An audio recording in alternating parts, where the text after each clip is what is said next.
ఒక హాస్యనటుడు ఎప్పుడు ఒంటరి అవ్వకూడదు. ఎవరైనా ఒంటరిగా ఉండొచ్చు.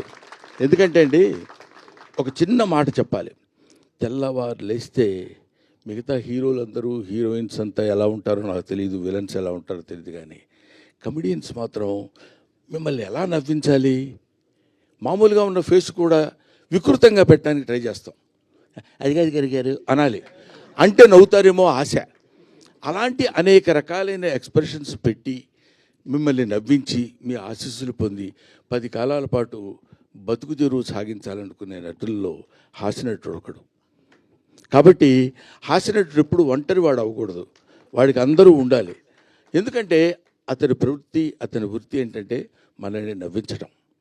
అటువంటి పవిత్రమైన పనులు చేసేటువంటి వాళ్ళని హాస్యనటులు అంటారు. కాబట్టి మాతృదేవోభవ, పితృదేవోభవ, ఆచార్య దేవోభవ, హాస్యనట దేవోభవ.